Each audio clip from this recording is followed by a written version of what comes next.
ನಿರಂತರವಾಗಿ ಮಳೆಯಾಗ್ತಾ ಇರುವಂತಹ ಹಿನ್ನೆಲೆಯಲ್ಲಿ ಕೆಆರ್ಎಸ್ ಡ್ಯಾಂನಲ್ಲಿ ನೀರಿನ ಪ್ರಮಾಣ ಹೆಚ್ಚಳವಾಗ್ತಾ ಇದೆ. ಇದೀಗ ನೀರಿನ ಪ್ರಮಾಣ ಹೆಚ್ಚಳವಾಗಿ ಒಳಹರಿವು ಮತ್ತೆ ಹೊರಹರಿವಿನಿಂದಲೂ ಕೂಡ ಹೆಚ್ಚಾಗ್ತಾ ಇದೆ ನೀರಿನ ಪ್ರಮಾಣ. ಮತ್ತೊಂದು ಕಡೆ ಜೀವನದಿ ಕಾವೇರಿಗೆ ಜೀವ ಕಳೆ ಬಂದಿದೆ. ಭೋರ್ಗೊರಿತಾ ಇದೆ ನೀರು, ಹಾಲ್ ನೊರೆಯಂತೆ ಧುಮಿಕ್ಕಿ ಹರಿತಾ ಇದ್ದಾಳೆ ಜೀವನದಿ ಕಾವೇರಿ. ಡ್ಯಾಂನಿಂದ ಒಳಹರಿವು ಹೆಚ್ಚಾದರೆ 1 ಲಕ್ಷ ಕ್ಯೂಸೆಕ್ ನೀರು ಬಿಡುಗಡೆ ಮಾಡಲಾಗುತ್ತೆ. ನೀರಿನ ಮಟ್ಟ ಹೆಚ್ಚಾದ ಹಿನ್ನೆಲೆ ನದಿ ಪಾತ್ರದ ಜನರಲ್ಲಿ ಸಹಜವಾಗಿಯೇ ಆತಂಕ ಮನೆ ಮಾಡಿದೆ. ನಿರಂತರ ಮಳೆಯಿಂದ ಕೆಆರ್ಎಸ್ ಡ್ಯಾಂನಲ್ಲಿ ನೀರಿನ ಪ್ರಮಾಣ ಕೂಡ ಹೆಚ್ಚಳವಾಗಿದೆ. ಸೊ ಹಾಗಾಗಿ ಒಳಹರಿವು ಹೆಚ್ಚಳ ಆಗ್ತಾ ಇರುವಂತಹ ಹಿನ್ನೆಲೆಯಲ್ಲಿ ಕೆಆರ್ಎಸ್ ಡ್ಯಾಂನಿಂದಲೂ ಕೂಡ ನೀರನ್ನು ಹೊರಗಡೆ ಬಿಡುವಂತಹ ಕೆಲಸಗಳು ಕೂಡ ಆಗ್ತಾ ಇದೆ. ಕಾವೇರಿ ನದಿಗೆ ಒಂದು ಕಡೆ ಜೀವ ಕಳೆ ಬಂದಿದ್ರೆ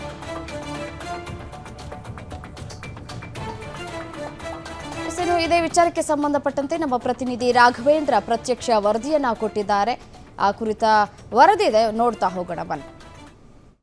ಕಾವೇರಿ ಜಲಾನಯನ ಪ್ರದೇಶದಲ್ಲಿ ವ್ಯಾಪಕ ಮಳೆ ಆಗ್ತಿದೆ. ವ್ಯಾಪಕ ಮಳೆಯ ಕಾರಣದಿಂದ ಮಂಡ್ಯ ಜಿಲ್ಲೆಯ ಜೀವನಾಡಿ ಎನಿಸಿರುವಂತಹ ಕೆಆರ್ಎಸ್ ಜಲಾಶಯಕ್ಕೆ ಈಗಾಗಲೇ ಕೂಡ ಹೆಚ್ಚಿನ ಪ್ರಮಾಣದ ನೀರು ಹರಿದು ಬಂದಿದೆ.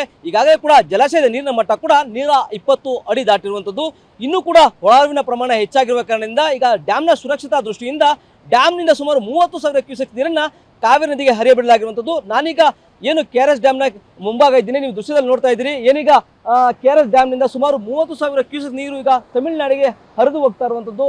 ಏನೀಗ ಹಾಲ್ನೊರೆಯಂತೆ ದುಮ್ಮಿಕ್ಕಿ ನೀರು ಹರಿದು ಹೋಗ್ತಾ ಇರೋ ದೃಶ್ಯ ರುದ್ರ ರಮಣೀಯವಾಗಿ ಕಾಣ್ತಾ ಇದೆ. ಈಗಾಗಲೇ ಕೂಡ ಕೆಆರ್ಎಸ್ ಜಲಾಶಯಕ್ಕೂ ಕೂಡ ಇನ್ನು ಕೇವಲ 4 ಅಡಿಯಷ್ಟೇ ಬಾಕಿ ಇರುವಂಥದ್ದು. ಆದರೆ ಜಲಾಶಯಕ್ಕೆ ಮುನ್ನೆಚ್ಚರಿಕಾ ಕ್ರಮವಾಗಿ ಅಂದರೆ ಭದ್ರತಾ ದೃಷ್ಟಿಯಿಂದ ಜಲಾಶಯದಲ್ಲಿ ಹೆಚ್ಚಿನ ನೀರು ಸಂಗ್ರಹಣೆ ಆದರೆ ಅಪಾಯ ಆಗುತ್ತೆ ಅನ್ನೋ ಕಾರಣಕ್ಕಾಗಿ ಸದ್ಯಕ್ಕೆ 120 ಅಡಿಗಳನ್ನು ಇಟ್ಕೊಂಡು ಉಳಿಕೆ ಬರ್ತಿರುವಂಥ ಹೆಚ್ಚುವರಿ ನೀರನ್ನು ಈಗ ಡ್ಯಾಮ್ನಿಂದ ಕಾವೇರಿ ನದಿಗೆ ಹರಿಯಬಿಡಲಾಗ್ತಿರುವಂಥದ್ದು.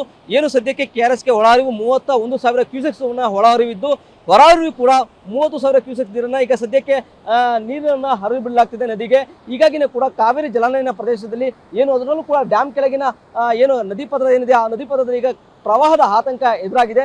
ನೀವು ದೃಶ್ಯದಲ್ಲಿ ನೋಡ್ತಾ ಇದ್ದೀರಿ ಎಷ್ಟರ ಮಟ್ಟಿಗೆ ನೀರು ರಭಸವಾಗಿ ಅದು ಕೂಡ ಹಾಲ್ನೊರೆಯಂತೆ ಹರಿದು ಹೋಗ್ತಿರೋದು ಕೂಡ ಈಗ ಸದ್ಯಕ್ಕೆ ಈ ಒಂದು ಜಲಾಶಯದ ರುದ್ರರಮಣೀಯತೆಗೆ ಸಾಕ್ಷಿಯಾಗಿರುವಂಥದ್ದು.